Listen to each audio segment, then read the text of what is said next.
Hello, good evening everyone. So, welcome back na naman tayo mga idol sa ating YouTube channel, Bagong Pilipinas, Old Queen TV. So mga idol, kung kayo ay baguhan pa lang po sa aking YouTube channel, kayo po ay aking anyayahan, mag-subscribe po, paki-like at pakipindot mga idol sa ating notification bell para lagi tayong updated sa ating mga gagawing video mga idol tungkol sa mga commemorative queens na katulad nung kay Papal Visit 1995, no? Pope John Paul II. Yan po ang ating topic ngayon mga idol. Itong commemorative queens na ito ay mayroon na bang value nito mga idol sa mga queens collector?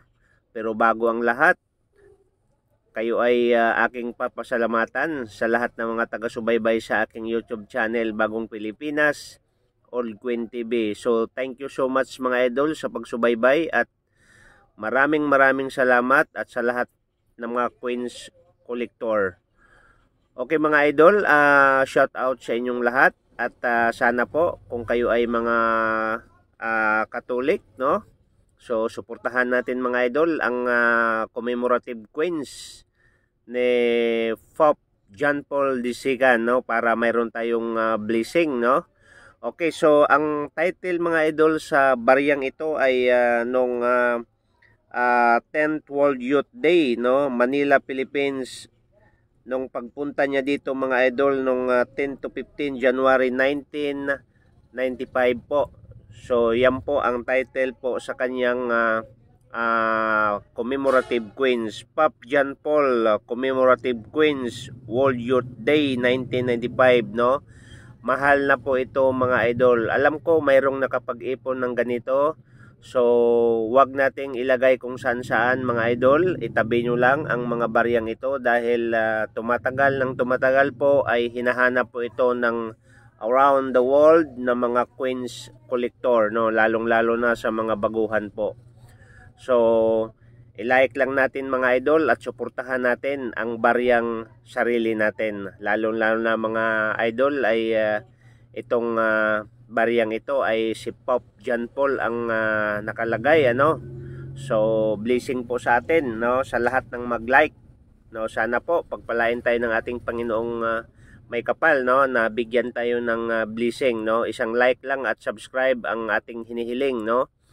Okay mga idol, punta na tayo sa topic sa bariyang ito, no. Kung ang bariyang ito ba ay mayroon na bang value ngayon sa mga queens collector. At saka mga idol, sa mga magtatanong po diyan, tingnan nyo sa eBay PH, no, kung magkano po ang kanilang bintahan nito sa bariyang ito, no, para wala na tayong comment o tanong-tanong pa, no? Diretso tayo dun sa eBay PH kung magkano ang kanilang halaga sa online o sa iba't ibang online sa mga nagbibenta po ng mga queens collector, no? Okay mga idol, ang category historical event, no? Type BSP. Mint, ibig sabihin mga idol, gawa siya ng Bangko Sentral ng Pilipinas. Year 1995. Ang kanyang timbang mga idol, so 9.453 grams, no? Yan po ang nakalagay doon sa description sa bariyang ito. At ang kanyang diameter ay 26 mm. At ang kanyang thickness is 2.55 mm. At ang kanyang material na ginamit mga idol sa composition po niya ay nickel brass. So yan po ang bariyang ito, no?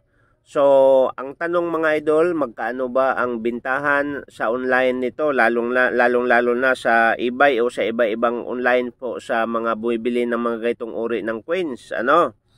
Okay, so dito sa atin mga idol ay ang pinakamagandang klase at wala pa talagang gasgas mga idol, binibili ang bawat isa nito mga idol ng 2.5, no? And mayroong bumibili mga idol ng 941, mayroong 889 at mayroong 944 at ang pinakabababa mga idol ay 555. So sa online international mga idol ay mayroong bumibili ng 16 to 15 dollars po ang bilihan po nila. So yan po ang tamang presyo sa bariyang ito. So yun lang mga idol, sana mayroon tayong naunawaan at natutunan at napanood ang aking YouTube channel, Bagong Pilipinas, Old Queen TV. So suportahan natin mga idol, isang like lang para kay Pope John Paul Disikan, no? Lalong-lalo na sa lahat ng mga kapanood, bigyan kayo ng blessing ng ating buong may kapal. So thank you so much sa mga nanonood at walang sawang panood sa aking YouTube channel.